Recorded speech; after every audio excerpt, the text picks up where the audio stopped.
जय हिंद फ्रेंड्स, मैं दीपक अवचेतन स्टडी में आप सभी का स्वागत करता हूं। उम्मीद करता हूं कि आप सभी स्वस्थ होंगे, मस्त होंगे और अपने परिवार का अच्छे से ख्याल भी रख रहे हैं। और साथ ही साथ जो भी पढ़ाया जा रहा है उसका रिवीजन भी कर रहे होंगे। रिवीजन करते रहें, तभी आप हिस्ट्री या इतिहास को लंबे समय तक याद रख सकते हो। और मैं ये आपको हर क्लास में बताता रहूंगा कि आप रिवीजन जरूर करते रहें। तो हमने पिछली क्लास में कर्नाटिक वार प्रथम पढ़ा था, जिसमें जो एक्सला सापिल की संधि से समाप्त होता है। जब ऑस्ट्रिया का युद्ध समाप्त हो जाता है तो उसके बाद क्या होती है, एक्सला साफली की संधि होती है। फ्रेंच और ब्रिटिशरों ने दोनों ने जिसके भी आपस में क्षेत्र जो जीते थे उनको आपस में वापस लौटा दिया जाता है। तो इसी में जो प्रथम कर्नाटिक वॉर हुआ था उसमें क्या किया था, जो अनवरुद्दीन है उसने क्या था, ब्रिटिशरों का साथ दे दिया था। जिसके कारण से क्या होता है, जो फ्रेंच गवर्नर डुप्ले है वो क्या करता है, इससे नाराज हो जाता है। नाराज क्यों हो जाता है कि युद्ध हम दोनों के आपस के बीच में चल रहा था, फ्रेंच और ब्रिटिशर के, लेकिन ये अनवरदिन है, ये क्यों कूद पड़ा इसमें। तो इस वजह से क्या है, डुप्ले जो है वो इससे बदला लेगा, और बदला जरूर लेगा, और वो कहाँ जाके लेगा, द्वितीय कर्नाटिक वॉर में लेगा। तो आज हम उसी के बारे में समझेंगे कि द्वितीय कर्नाटिक वॉर क्या है, उसमें क्या क्या घटना होती है और क्या क्या उसमें होगा। तो समझते हैं फिर द्वितीय कर्नाटिक वॉर के बारे में।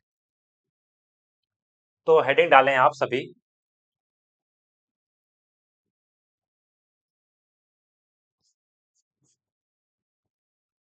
द्वितीय कर्नाटिक वॉर, ये कब से कब तक रहता है, 1749 से 1754। तो क्या हुआ था, जो हैदराबाद है इस समय, और ये यहाँ पे क्या है, कर्नाटक वाला क्षेत्र, और ये क्या है, कर्नाटक। कर्नाटक और कर्नाटक में अंतर है, मैंने आपको पहले ही बता दिया था। और जो ये क्षेत्र है ये कौन सा है, हैदराबाद है, और ये है कर्नाटक, जिसे अंग्रेज कहते थे कर्नाटक। तो हैदराबाद में क्या हुआ था, कहानी स्टार्ट होती है हैदराबाद के निजाम की मृत्यु हो जाती है। अब 1748,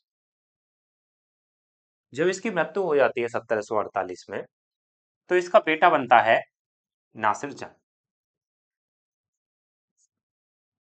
नासिर जंग को गद्दी मिलती है, या गद्दी को पा लेता है। लेकिन नासिर जंग को जो चुनौती देता है, इसकी जो सत्ता को चुनौती दी है कि तुम नवाब कहां से बन गए, नवाब तो हमको बनना चाहिए था। तो इसकी सत्ता को जो चुनौती दी है वो दी है मुजफ्फर जंग ने। अब सवाल उठता है कि मुजफ्फर जंग कौन है। मुजफ्फर जंग क्यों कह रहा है कि नासिर जंग तुम गद्दी के लायक नहीं हो, गद्दी हमको मिलनी चाहिए। तो क्या है, मुजफ्फर जंग जो है उसके बारे में समझते। नासिर जंग ने क्या किया था, नासिर जंग ने अपने पिता 1741 में, नासिर ने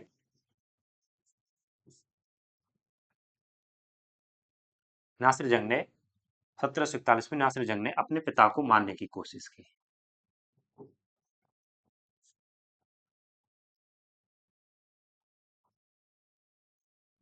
जब ये अपने पिता को मारने की कोशिश करता है तो इसके पिता को पता चल जाता है कि इनका बेटा है नासिर जंग जो इनको मारना चाहता है। जिस कारण से क्या करता है, जो हैदराबाद का निजाम है, निजाम क्या करता है, वो इसको गद्दी देने के लिए मना कर देता है कि जब हमारी मृत्यु हो गई तो उसके बाद गद्दी पर तुम नहीं बैठोगे, गद्दी पर बैठेगा मेरा पोता। और पोता कौन है, मुजफ्फर जंग, बेटी का बेटा है। कौन है ये, बेटी का बेटा है, जिसे क्या कह सकते हो, पोता या नाती। तो मुजफ्फर जंग किस वजह से मांग कर रहा है गद्दी की, क्योंकि नाना जी जो है, मुजफ्फर जंग के नाना जी क्या कह के गए थे कि नासिर जंग तुम गद्दी पर नहीं बैठोगे, गद्दी पर हम बैठेंगे। और इनके जो मामा जी हैं नासिर जंग, उन्होंने क्या किया है, धोखे से गद्दी पा ली है। तो इसी के लेके क्या होता है, इसी गद्दी को लेके दोनों में संघर्ष होता है। गद्दी के ऊपर क्या हुआ, संघर्ष। और संघर्ष चल रहा है किस किस के बीच में, नासिर जंग की गद्दी हमको मिलनी चाहिए, गद्दी हम मिलेंगे, गद्दी के असली वारिस या हकदार हमें, और दूसरा है मुजफ्फर जंग।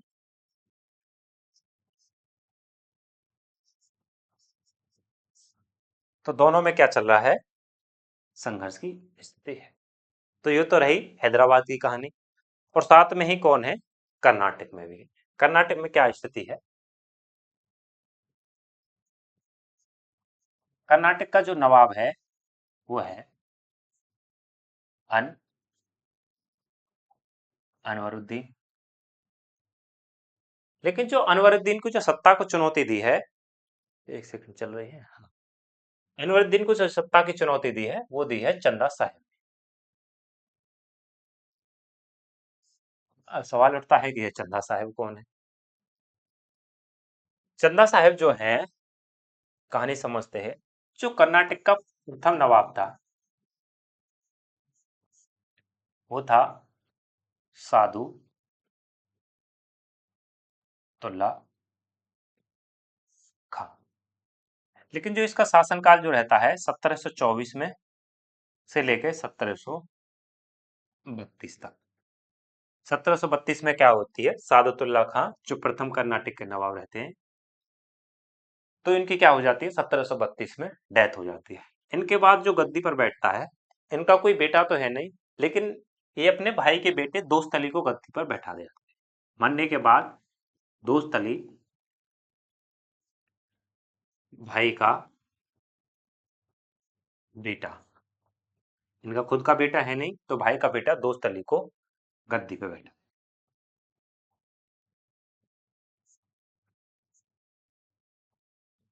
और ये कब से कब तक रहता है, ये 1732 से लेके 1740 तक। लेकिन 1740 में क्या होती है, दोस्त अली की भी डेथ हो जाती है, तो दोस्त अली के बाद इसका पुत्र बनेगा, इसका बेटा गद्दी पर बैठेगा, जो होगा सलावत अली जंग। तो कौन बैठा है अगला, सलावत अली जंग।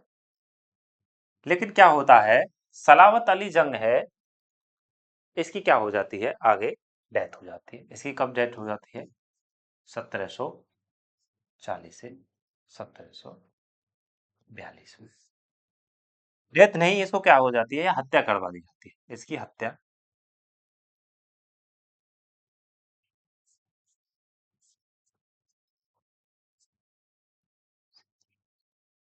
करवा दी जाती है।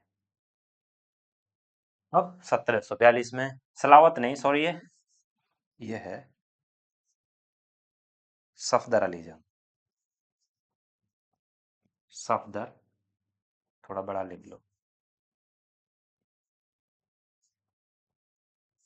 सफदर अली जंग। तो इसकी क्या हो जाती है, इसकी भी हत्या करवा दी जाती है 1742 में। फिर इसके बाद एक समस्या हो जाती है, समस्या क्या है, जो इसका पुत्र है वो है छोटा, 7 वर्ष का, और जिसका नाम है साधु तुल्ला खां द्वितीय। प्रथम तो सादुतुल्ला खां हो गए जो नवाब है कर्नाटक के, लेकिन इसका जो सफदर अली जंग का जो पुत्र है वो है छोटा, 7 वर्ष का, और सादुतुल्ला खां जिसका नाम है। लेकिन ये क्या है, इनको नवाब नहीं बनाया जा सकता। मंत्रिपरिषद क्या कहती है कि इनको नवाब नहीं बना सकते, क्यों, क्योंकि यह भी छोटे हैं, और कर्नाटक में अगर कोई डिसीजन लेना होगा तो यह भी डिसीजन नहीं ले पाएंगे। और जाहिर सी बात है, आप भी सोच सकते हो कि अगर कोई नाबालिग या छोटा बच्चा होगा, उसकी जो सोचने या समझने की क्षमता क्षमता होती है वो क्या होती है, बिल्कुल कम होती है। तो जिस कारण से कोई डिसीजन लेना होगा तो वो सादतुल्ला खां डिसीजन नहीं ले पाएंगे, और जिस कारण से क्या होगा, कर्नाटक क्या है, कमजोर होगा, तो कोई भी इस पर क्या कर सकता है, अपना नियंत्रण स्थापित कर सकता। तो मंत्रिपरिषद में एक विचार आता है, मंत्रिपरिषद तो किसको किसको राजा बनाया जाए, मंत्रिपरिषद सोच रही है कि किसको राजा बनाए। तो इनको एक विचार आता है, विचार ये है कि क्यों ना हम चंदा साहिब को नवाब बनाए।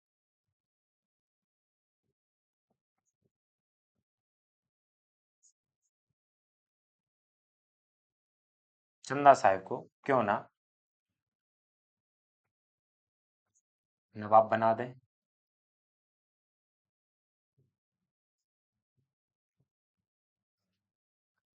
चंदा साहिब को नवाब बना दें, लेकिन चंदा साहिब के पास क्या है, एक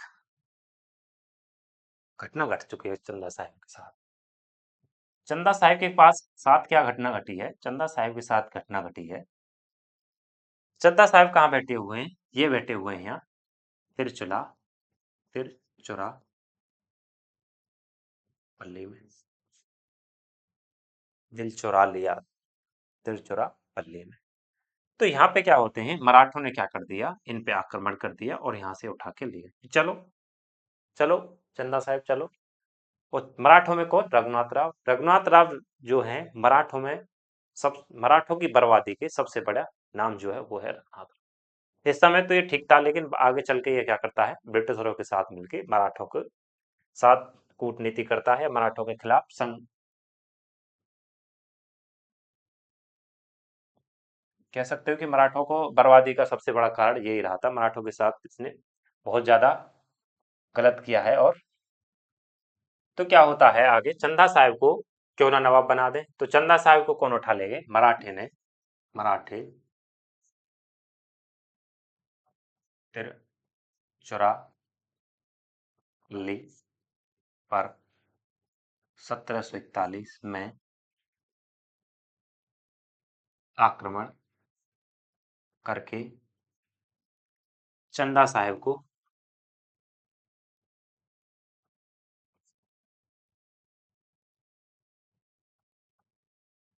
गिरफ्तार कर ले गए। अब जो चंदा साहब कहाँ पे हैं, वो है मराठों के जेल। तो चंदा साहब को तो नवाब नहीं बनाया जा सकता कर्नाटक का, तो किसको नवाब बनाए? तो मंत्री परिषद क्या करती है, मंत्री परिषद ने क्या किया, सादुतुल्ला खां को ही नवाब बनाया। मंत्री परिषद ने साधु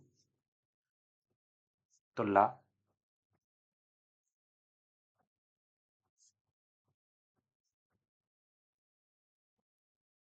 खां द्वितीय को नवाब बना दिया। तो नवाब तो बन गए, लेकिन अभी छोटे हैं, छोटे हैं तो इनके लिए कोई देखभाल या प्रशासन में थोड़ी सहायता के लिए कोई संरक्षक होगा। तो संरक्षक जो बनाया जाता है इनका, सादुतुल्ला खां का, इनका संरक्षक बनाया, इन्हें कब बना दिया जाता है? 1742। संरक्षक जो बनाया अनवरुद्दीन।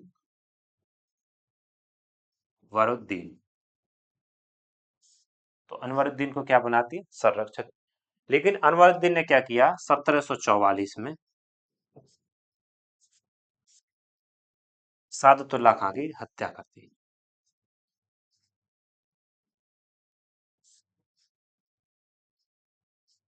नाबालिग थे, नाबालिग की इन्होंने हत्या कर दी। और क्या किया? खुद गद्दी पर बैठ। और क्या हुआ? खुद गद्दी पर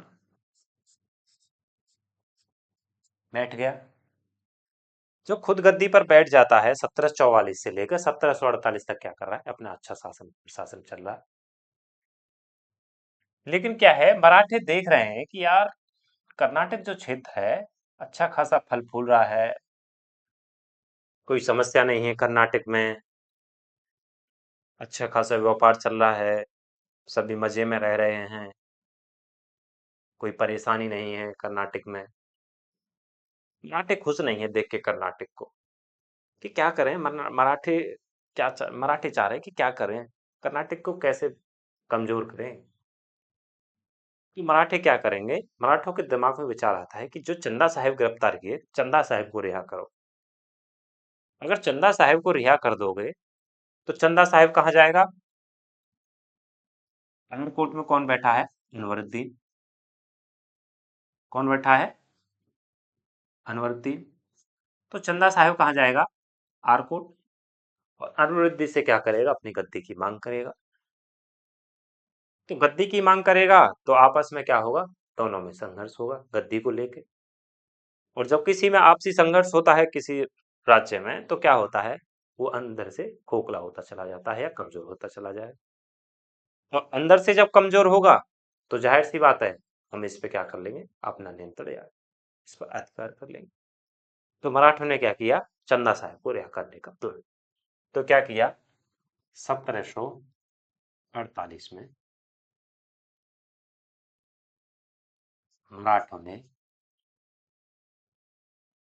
चंदा साहब को रिहा कर दिया।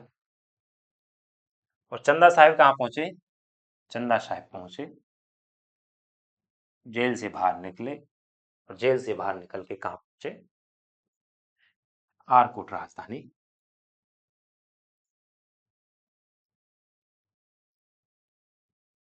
आरकोट राजधानी अनवरत के पास।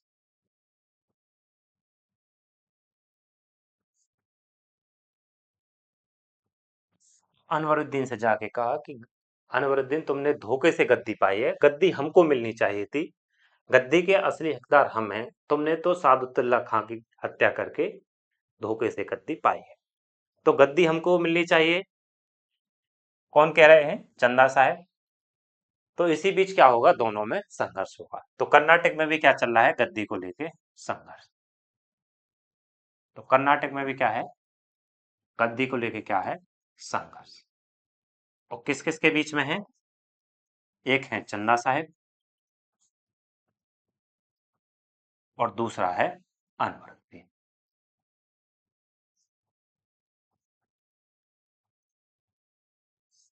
लेकिन आप समझ सकते हो कि जो ब्रिटिश और फ्रेंच हैं, दोनों क्या है? कर्नाटक में ही बैठे हुए हैं। तो ये सब क्या है? इस हैदराबाद वाले क्षेत्र में भी देख रहे हैं कि हैदराबाद में भी क्या स्थिति है कि एक राज्य क्या चाह रहा है? दूसरे राज्य को बर्बाद करना चाह रहा है, क्योंकि मराठे जो चाह रहे हैं दूसरे राज्य पे आक्रमण करना चाह रहे हैं, उसको बर्बाद करना चाह रहे हैं। और साथ ही क्या है? गद्दी को लेके आपस में संघर्ष चल रहा है, हैदराबाद के अंदर भी और कर्नाटक के अंदर। और फ्रेंच क्या है? आके फाड़ फाड़ कर बिल्कुल देख रहे हैं कि यार, भारत में तो राजा एक राजा दूसरे राजा को हराना चाहता है, और उत्तराधिकार की है गद्दी के चक्कर में दोनों आपस में युद्ध लड़ रहे हैं। तो फ्रेंच क्या करते हैं? फ्रेंच और ब्रिटिशर सोचते हैं क्यों ना हम इन राज्यों में हस्तक्षेप कर दें। अगर हमारा राजा होगा तो हमें आर्थिक लाभ मिलेगा, और हमारा राजा होगा तो हमें बहुत ज्यादा फायदा होगा, टैक्स में छूट मिलेगी। तो क्या करेंगे अब? फ्रेंच और ब्रिटिशर क्या करेंगे? भारत के राजाओं की राजनीति में या प्रशासन में हस्तक्षेप करेंगे। तो कहानी आगे बढ़ रही है।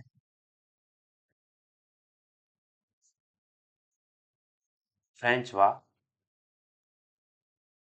ब्रिटिशर ने भारत के राजाओं भारत के राजाओं की राजनीति में हस्तक्षेप किया कि अगर हमारा राजा होगा तो हमें आर्थिक लाभ होगा। हमारा राजा, और जिससे क्या होगा? आर्थिक लाभ।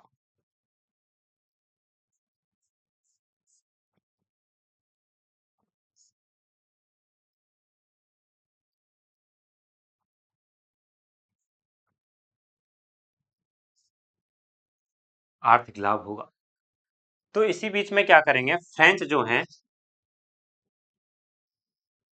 फ्रेंच किसका साथ देंगे? फ्रेंच देंगे जो सत्ता में नहीं है।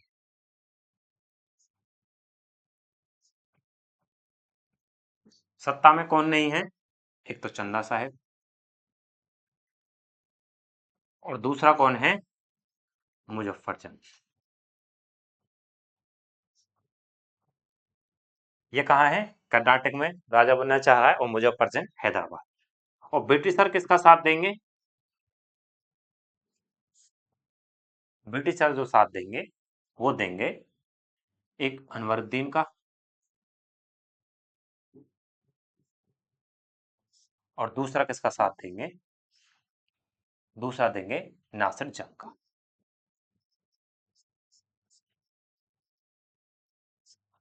तो दोनों किसका साथ दे रहे हैं? जो सत्ता में नहीं है। और जो ये ब्रिटिशर किसका दे रहे हैं साथ? जो सत्ता में है। सत्ता में कौन कौन है इस समय? अनवरुद्दीन और नासिर जंग। और फ्रेंच जो किसको दे रहे हैं? जो सत्ता में इस समय नहीं है, चंदा साहब और मुजफ्फरजंग।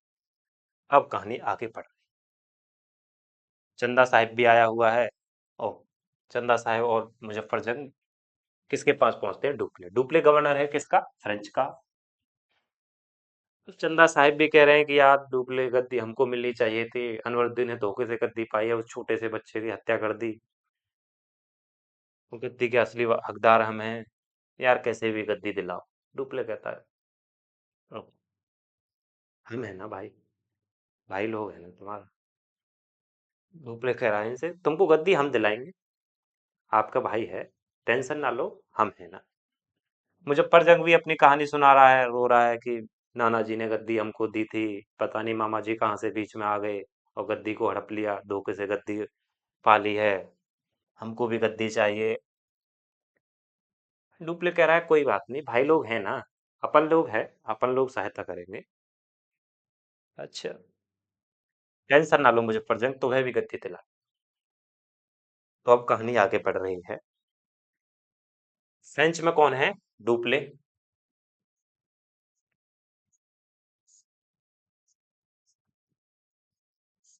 फ्रेंच में कौन है इस समय? डुप्ले। तो डुप्ले क्या कहता है? चंदा साहब से कहता है कि चंदा साहब सबसे पहले तुम्हारा बदला लिया जाए, सबसे पहले हम किसको मारेंगे? अनवरुद्दीन को मारेंगे। अनवरुद्दीन को ही क्यों मारेंगे? डुप्ले ने अनवरुद्दीन को ही मारने के लिए क्यों कहा? क्योंकि अनवरुद्दीन ने जो प्रथम कर्नाटिक वॉर में ब्रिटिशरों का साथ दिया था, उस वजह से क्या है, डुप्ले बिल्कुल चिढ़ा बैठा है, जिस कारण से क्या करता है, सबसे पहले अनवरुद्दीन को मारने का प्लान बनाता है। तो सबसे पहले किसको मारेंगे? अनवरुद्दीन। भाई लोग तीनों मिलकर किसको मारेंगे? अनवरुद्दीन को मारेंगे, सबसे पहले मारेंगे इसको, अनवरुद्दीन को नहीं छोड़ेंगे। ठीक है, तीनों ने क्या किया? मिलकर गठबंधन बनाया। फ्रेंच में डुप्ले, प्लस में चंदा साहब, और प्लस में मुजफ्फर जंग। मुजफ्फर जंग, तीनों ने क्या किया है? मिलके गठबंधन।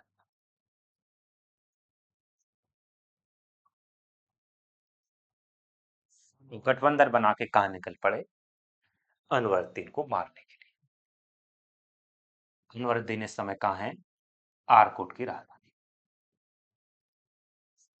तो अनवरुद्दीन कहाँ है इस समय? आरकोट। आरकोट क्या है? कर्नाटक की राजधानी है। तो तीनों कहाँ निकलते हैं? आरकोट की तरफ। तीनों आरकोट, आरकोट की तरफ, आरकोट पर आक्रमण करने निकले।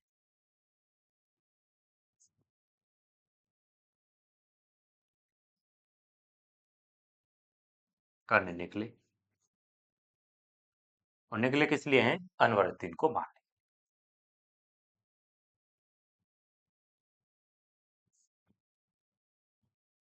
लेकिन क्या होता है, अनवरुद्दीन को इस चीज की खबर पड़ जाती है कि क्या है, ये हमको क्या है, मारना चाह रहे हैं तीनों। कि तीनों ने गठबंधन बना लिया है, डुप्ले, चंदा साहब और मुजफ्फर जंग ने क्या किया है, तीनों ने मिलके गठबंधन बना लिया है और तीनों मिलके क्या है, हमको मारना चाह रहे हैं। तो तीनों मिलकर मारना चाह रहे हैं, तो इस बात की इसको खबर हो जाती है और ये क्या करता है, ब्रिटिशरों के लिए खबर भेजता है कि जल्दी आओ कि तीनों हमको मारने आ गए हैं। ये खबर कहाँ पहुंचती है? ब्रिटिशर की। ब्रिटिशर भी वहां से निकल पड़ते हैं। तो जब अनवरुद्दीन के पास ये मारने पहुंचते हैं, तो एक जगह पड़ती है अंबूर। अंबूर नामक जगह पर तीनों को रोक लिया। कहाँ पर? ये थोड़ी सी जगह पड़ती है यहाँ पर, अंबूर। तो क्या होता है, अंबूर नामक जगह पे क्या है, तीनों को रोक लिया जाता है। और इसी जगह पर क्या होता है, अंबूर का युद्ध।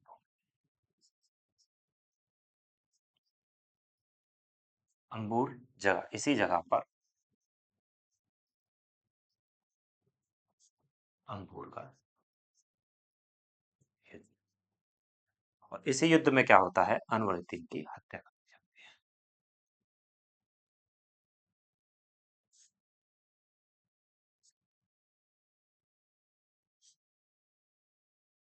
एक छुरा टूपले ने मारा, एक छुरा चंदा साहब ने मारा, एक छुरा मुजफ्फर जंग ने मारा, और अनवरुद्दीन को खचर खचर खचर खचर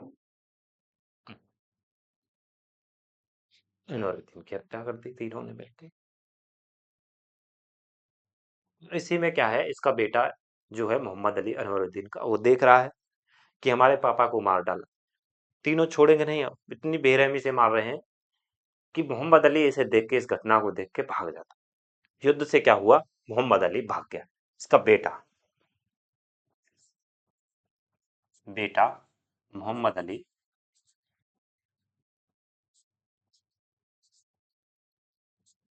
युद्ध से भाग गया, पापा को मार डाला, और भाग के कहाँ जाएगा, ये ब्रिटिशरों के पास। तो क्या होता है, अनवरुद्दीन की क्या हो जाती है, हत्या कर दी जाती थी। तो अब क्या हुआ, अब कर्नाटक का नवाब कौन बना, चंदा साहिब। चंदा साहिब क्या बन गए, कर्नाटक के नवाब, और किसकी सहायता से, डुप्ले की सहायता से। इसी कारण क्या करते हैं, चंदा साहेब डुप्ले को 80 गांव में देते हैं। कहाँ पे, कर्नाटक वाले क्षेत्र में, कि जो भी वहां से पैसा आएगा या टैक्स आएगा, वो कौन लेगा, वो कौन खरीद लेगा, उसे डुप्ले लेगा। और इससे क्या होगा, डुप्ले मजबूत हो। फ्रेंच मजबूत। अनवरुद्दीन की हत्या कर दी गई, चंदा साहिब अच्छे से शासन चला। लेकिन चंदा साहिब अभी भी खुश नहीं है। चंदा साहिब सोच रहे कि आप मोहम्मद अली को क्या किया जाए, मोहम्मद अली को मारेंगे, मोहम्मद अली को मारा जाए। डुप्ले से कह रहा है कि यार मोहम्मद अली भाग गया, मोहम्मद अली को मार। तो चंदा साहिब क्या चाह रहा है, मोहम्मद अली को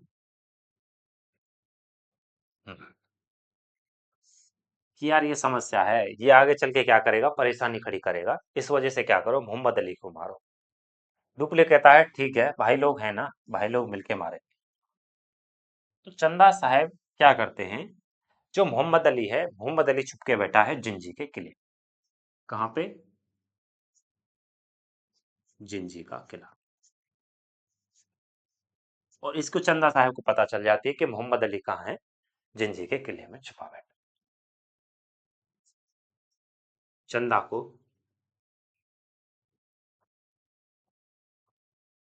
चंदा साहब पता चलता है, मोहम्मद अली मोहम्मद अली कहाँ है, जिंजी के किले में छुपा बैठा।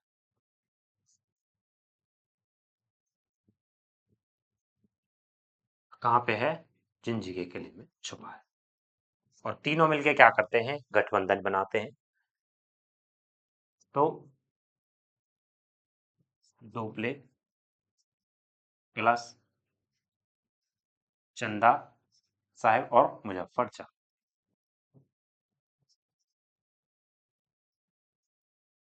तीनों ने क्या किया, मिलके गठबंधन बनाया।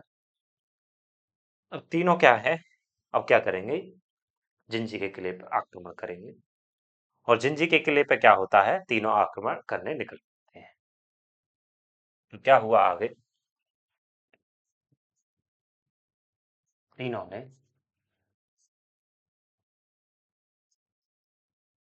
जिंजी के किले को घेर लिया। जब तीनों ने जिंजी के किले को घेर लिया, तो यहीं पे क्या है, मोहम्मद अली छुपा बैठा है। और मोहम्मद अली भी परेशान है कि यार ये तो फिर आ गए, ये तो पीछा ही नहीं छोड़ रहे हैं, ये तो हमको मार के ही छोड़ेंगे, इन्होंने हमारे पिताजी को बेरहमी से मार डाला, यह लगता है हमको भी छोड़ेंगे नहीं। मोहम्मद अली परेशान है बहुत ज्यादा। मोहम्मद अली क्या करता है, ब्रिटिशरों को खबर पहुंचाता है, अपने दूत भेजा। तो मोहम्मद अली ने क्या किया, अपने दूत भेजे, किसको, ब्रिटिशरों को, कि यार जल्दी आओ, जब हम मर जाएंगे क्या, तब आओगे क्या हमें बचाने। तो क्या करते हैं ब्रिटिशर भी, यार बड़ी समस्या पैदा कर दिया, भागो भागो भागो, और वो भी क्या है, जिंजी के किले की तरफ निकलते हैं। तो जिंजी के किले को घेर लिया, और मोहम्मद अली ब्रिटिशरों के लिए ब्रिटिशरों से सहायता ब्रिटिशरों से सहायता मांगी। ब्रिटिशरों से सहायता मांगता है तो इसी जगह पे क्या होता है, जिंजी का युद्ध। इसी जगह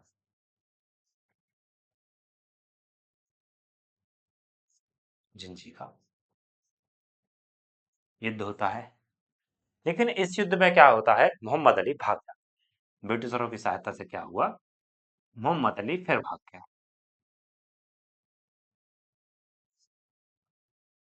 मोहम्मद अली फिर भाग गया इनसे छूट के। लेकिन इसमें इस युद्ध में एक घटना जरूर घट जाती है। मोहम्मद अली तो भाग जाता है, लेकिन क्या किया डुप्ले ने क्या किया था, नासिर जंग जो था, जो इन्हीं के साथ मिलकर लड़ रहा था, जो हैदराबाद का जो गद्दी धोखे से पाई थी, तो नासिर जंग जो मुजफ्फर जंग है, नासिर जंग को मारना चाहता है। लेकिन इसी ने इसमें क्या हुआ, नासिर जंग के सेनापति को डुप्ले ने खरीद लिया। नासिर जंग के सेनापति को इस युद्ध में क्या किया, खरीद लिया। उससे पहले ही मुलाकात हो गई थी थोड़ी, तो इसने क्या किया, उसके सेनापति को खरीद लिया और नासिर जंग की क्या की, हत्या करवा दी।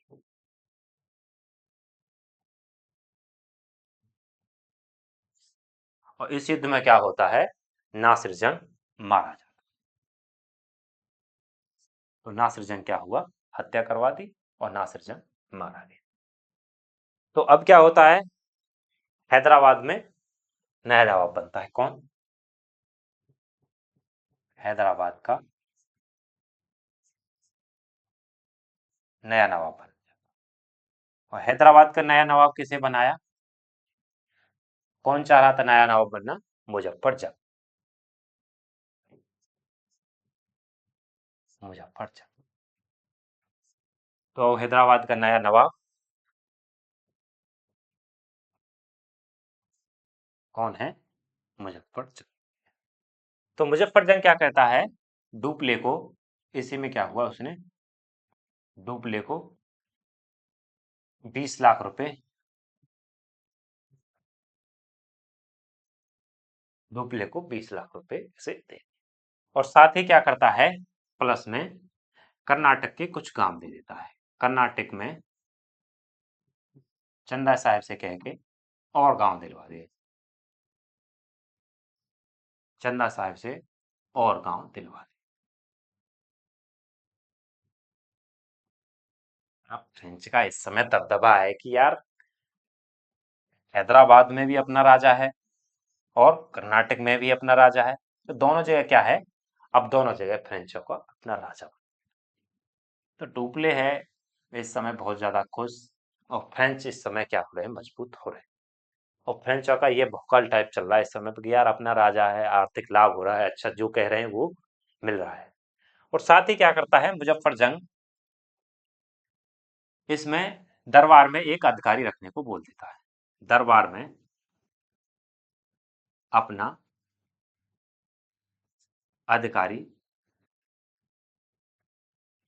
रख सकते हैं। कौन, फ्रेंच। और किसको रखा जाता है दरबार में, बुस्सी को। अब क्या हो गया, अब दरबार में अपना आदमी भी सेटल हो गया, जो सारी खबर इनको देता रहेगा कि राज्य में क्या चल रहा है, क्या स्थिति घट रही है, क्या कहानी चल रही है। तो एक दरबार में अधिकारी भी रखने को मिल गया और आपको मुनाफा भी अच्छा हो रहा। लेकिन क्या है, चंदा साहब अभी भी क्या है, अभी भी हाथ धो के पीछे पड़ा है किसके, मोहम्मद अली। अभी भी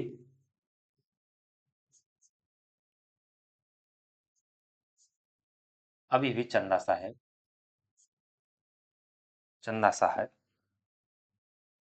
मोहम्मद अली को मारना चाहता, क्योंकि यार इसको मारो, ये कहीं मुसीबत खड़ी कर देना। तो इससे पहले क्या करो, चंदा साहब मोहम्मद अली को मारना चाहते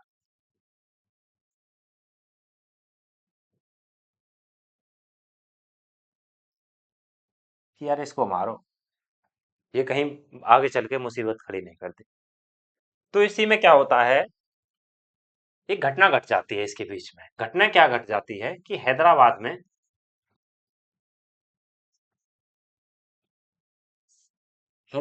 क्या होता है, विद्रोह होता है। और विद्रोह में क्या होता है, मुजफ्फर जंग की हत्या कर दी जाती है।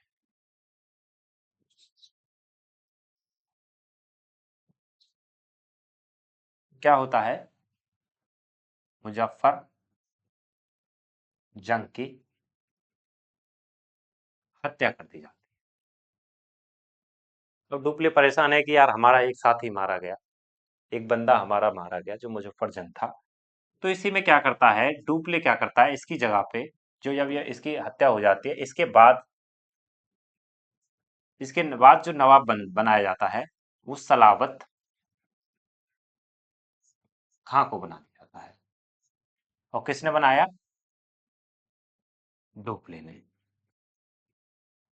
डुप्ले ने क्या किया, चलो इनकी तो डेथ हो गई, लेकिन जो सलावत जंग है वो नासिर जंग का भाई है। ये कौन है, नासिर जंग का भाई, नासिर जंग का छोटा भाई है।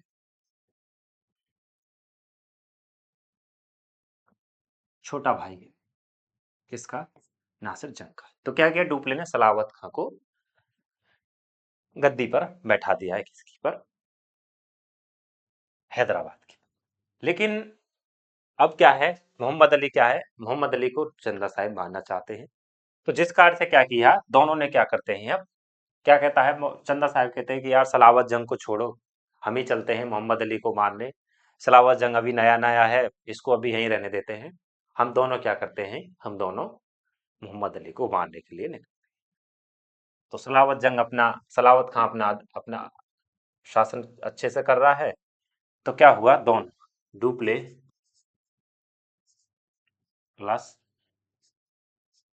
चंदा साहब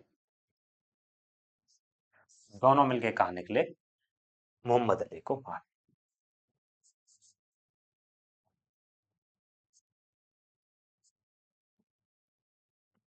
और मोहम्मद अली इस समय कहाँ है, मोहम्मद अली बैठा है इस समय तिरुचिरापल्ली के किले। तो मोहम्मद अली कहाँ है, तिरुचिरापल्ली के किले। तो कहाँ बैठा है, मोहम्मद अली बैठा है तिरुचिरापल्ली के किले में। जहां पे कौन था, जहां पे चंदा साहब था, चंदा साहब को मराठे उठा के लेके गए थे। तो ये दोनों कहाँ निकलते हैं, तिरुचिरापल्ली के किले पर आक्रमण के लिए। तो डुप्ले प्लस चंदा साहब कहाँ निकले, तिरुचिरापल्ली पर, तिरुचिरापल्ली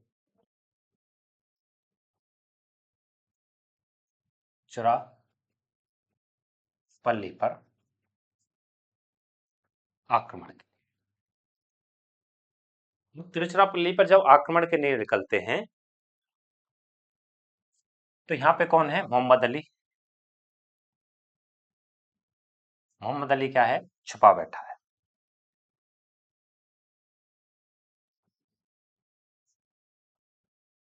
मोहम्मद अली यहीं पे छुपा है। और साथ में कौन है, ब्रिटिश ब्रिटिशर हैं।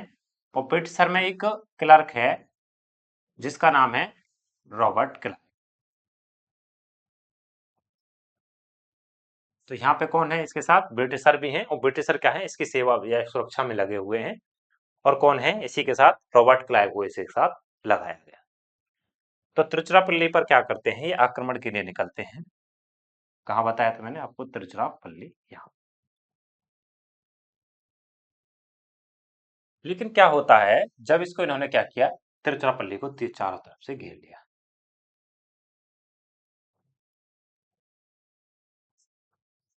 दोनों ने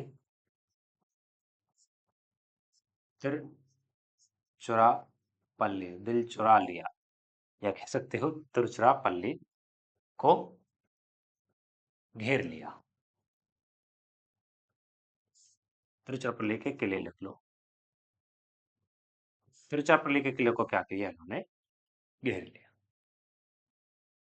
फिर मोहम्मद अली परेशान है कि यार ये तो फिर आ गई, ये तो छोड़ेंगे नहीं, ये तो हाथ धो के पीछे पड़े बैठा है, ये चंदा साहब क्या करके मानेगा, इसने हमारे पिताजी को नहीं छोड़ा, ये फिर हमारे पीछे पड़ा है, क्या करें। कैसे चंदा साहेब को मारे, कैसे चंदा साहब से लड़े, ये तो हाथ धो के पीछे पड़ा है। साथ में ब्रिटिशर भी परेशान है कि यार तुम्हारे चक्कर में हम और फंस जाते हैं, तुम बार बार, तुम्हारे पीछे हम ही लगे हुए हैं, बार बार तुम्हारे पीछे ही चंदा साहब लगा हुआ है, बार बार तुम पे आक्रमण कर रहा है और हम और तुम्हारे साथ परेशानी झेल रहे हैं। तो इसी के साथ एक क्लर्क है जो रॉबर्ट क्लाइव, वो यहाँ से भागने में सफल हो जाता है, किले को घेर लिया और यहाँ से रॉबर्ट क्लाइव भाग गया। रॉबर्ट क्लाइव भाग जाता है और कहाँ पहुंचता है, सेंट डेविड के किले में, सेंट डेविड का किला। और सेंट डेविड का किला कौन सा है, जो इन्होंने मराठों से जीता था, यहीं पे क्या है, मराठे बैठे हुए हैं और इसी को किला बनाया हुआ है, सेंट डेविड। ये बहुत ज्यादा इंपॉर्टेंट है, इसे याद रखना। इसे किसने खरीदा था, मराठों से खरीदा था, जिसका नाम देवापाटनम था, और इसी को किसने खरीदा है, ब्रिटिशर ने खरीदा। और यहीं पे क्या है, ब्रिटिशर बैठे हुए हैं। और जब क्लाइव यहाँ पहुंच जाता है तो ब्रिटिशरों से कहता है कि यार ऐसे ऐसे हो गया है, चंदा साहब ने मोहम्मद अली को घेर लिया, जल्दी चलो। और यह सेना इकट्ठी करता है और यह अपने 300 या 400 सैनिकों के साथ निकलता है। लेकिन यह एक प्लान बनाता है पहले, रॉबर्ट क्लाइव है वो पहले एक प्लान बना लेता है कि ये जो क्षेत्र है, यहाँ पे तो है तिरुचिरापल्ली, और सेंट डेविड का किला भी यहीं इसी के आसपास ही है, डेविड का किला। और जो यहाँ पे क्या है, आरकोट। आरकोट क्या है, इस समय कर्नाटक की राजधानी है, और चंदा साहब कहाँ है, आरकोट में ही बैठते थे। तो इस समय क्या करता है, रॉबर्ट क्लाइव ने प्लान बनाया, रॉबर्ट रॉबर्ट क्लाइव ने क्या प्लान बनाया है कि चंदा साहब कहाँ है इस समय, अपनी पूरी सेना के साथ तिरुचिरापल्ली में। उसकी सारी सेना कहाँ है, तिरुचिरापल्ली में। तो इस समय क्या है, आरकोट आरकोट पर कोई भी सेना नहीं है, आरकोट इस समय खाली है, कोई सेना नहीं है, और सारी सेना लेके कहाँ आ चुका है चंदा साहब, तिरुचिरापल्ली। तो रॉबर्ट क्लाइव क्या करता है, रॉबर्ट क्लाइव सोचता है क्यों ना हम आरकोट पर कब्जा कर लें। अगर हम आरकोट पर कब्जा कर लेंगे तो क्या है, चंदा साहब यहां से जाएगा अपनी राजधानी को बचाने के लिए, और राजधानी बचाने जाएगा तो हम उसकी राजधानी खाली नहीं करेंगे, और हम उससे डटकर सामना करेंगे और चंदा साहब को हरा देंगे। अगर चंदा साहब को हराने में हम सफल रहे तो चंदा साहब बिल्कुल आरकोट छोड़ने पर मजबूर होगा और भागेगा और उसकी हत्या कर दी जाएगी। तो इसी में क्या होता है, रॉबर्ट क्लाइव जो है यही प्लान बनाता है और अपने 300 सैनिकों के साथ आरकोट पर कब्जा कर लेता है। इसी बात की जब उसको चंदा साहब को पता चलती है कि चंदा साहब की राजधानी पर कब्जा हो गया है, तो चंदा साहब क्या करते हैं, तिरुचिरापल्ली के किले को छोड़कर आरकोट को बचाने निकलते हैं। जब ये आरकोट को बचाने निकलते हैं तो रॉबर्ट क्लाइव जो है वो 50-60 दिन इनसे युद्ध में डटा रहता है और हारता नहीं है, और चंदा साहब को हारने पर मजबूर कर देता है। और मजबूर जब चंदा साहब हो जाते हैं, आरकोट राजधानी छोड़कर भाग जाते हैं, और बाद में क्या करते हैं, इसकी हत्या कर दी जाती है चंदा साहब की। तो रॉबर्ट क्लाइव को यहाँ पे इस वजह से ही पढ़ा जाता है, और रॉबर्ट क्लाइव अगर यहाँ नहीं डटा रहता होता तो शायद रॉबर्ट क्लाइव को आगे नहीं पढ़ा जाता। तो रॉबर्ट क्लाइव को सबसे ज्यादा इंपोर्टेंट यहीं पे है, और यह एक छोटा सा क्लर्क है, और आगे चल के क्या बनेगा, गवर्नर जनरल। तो क्या होता है, गवर्नर जब बनेगा तो उस समय जो आगे की स्थिति आएगी, आगे की कहानी में बताऊंगा। लेकिन यहाँ पे क्या किया, इसके 50-60 दिन या रुके रहने से क्या होता है, चंदा साहब को हराया जाता है, और चंदा साहब को यहाँ से भगा दिया जाता है और आरकोट पर कब्जा कर लिया जाता है, और नया नवाब किसको बना दिया जाता है, मोहम्मद अली को बना दिया। तो दोस्तों मैं आपसे यही कहना चाहूंगा, अगर आप बिल्कुल हार भी रहे हो, लेकिन आप हार के सामने बिल्कुल डटे रहना। अगर आप डटे रहोगे तो जरूर ही आपको सफलता मिलेगी, चाहे आपको कितनी भी बड़ी मुसीबत से लड़ना पड़े, लेकिन दूसरे वाले को झुकने पे मजबूर कर देना, जिससे कि वो झुके और हारने पे मजबूर हो जाए और भाग युद्ध से छोड़ के या युद्ध के मैदान से भाग जाए। तो यही किसने किया है, रॉबर्ट क्लाइव ने किया, छोटी सी सेना से 50-60 दिन रुका रहा और चंदा साहब को हराया। तो क्या होता है, रॉबर्ट क्लाइव ने प्लान बनाया कि हम क्या करेंगे, आरकोट पर कब्जा करेंगे।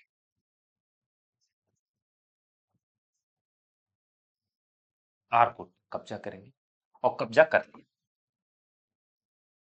और क्या होता है, कब्जा कर लेता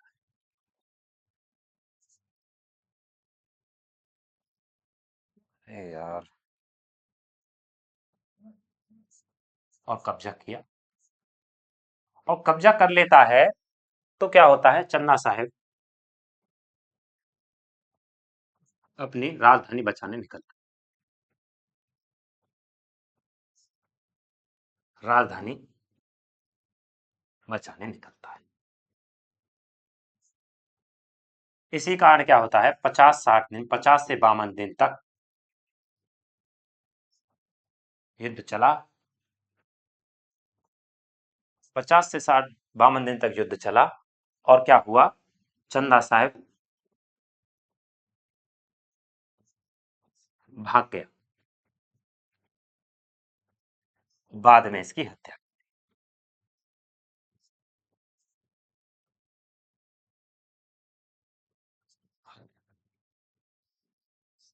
तो बाद में क्या होता है, इसकी हत्या कर दी जाती है। और जो अब नया नवाब बनता है, अब जो नया नवाब बना, वो कौन बनता है, मोहम्मद अली।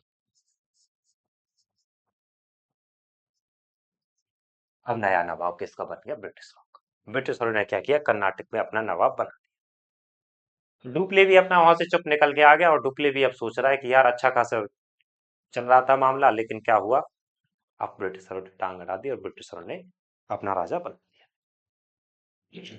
सारा जब जाल बिछाया हुआ था डुप्ले का, तो इसी क्रम में क्या होता है, डुप्ले को फ्रेंच गवर्नमेंट ने वापस बुला लिया। एक घटना फिर घट जाती है, डुप्ले को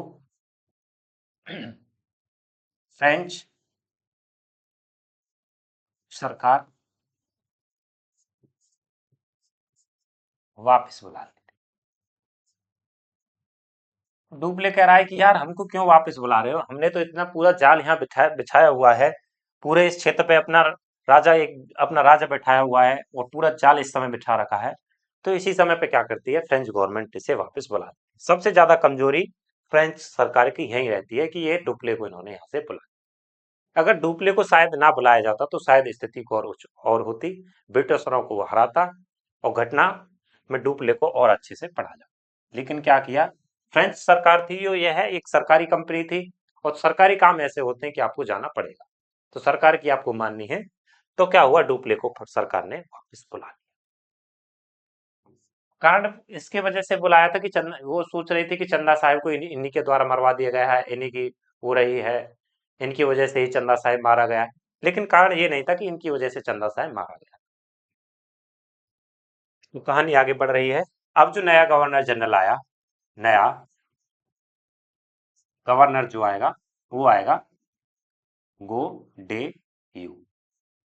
इसे गधा भी कह सकते हैं। गो डे यू आता है, इसको इसने कुछ भी नहीं किया आकर, इसको वहां से समझा के भेजा गया था कि संघर्ष नहीं करना है, संघर्ष नहीं करना। कहाँ पे, भारत। या ब्रिटिशों से बिल्कुल भी उलझना नहीं है, और शांत रहना है, अपना व्यापार करना है। तो इसी कारण क्या करता है, ये 1754 में ब्रिटिशरों के साथ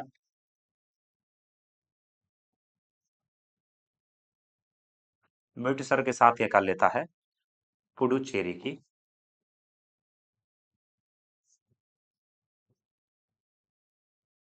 पुडुचेरी की संधि कर लेता है।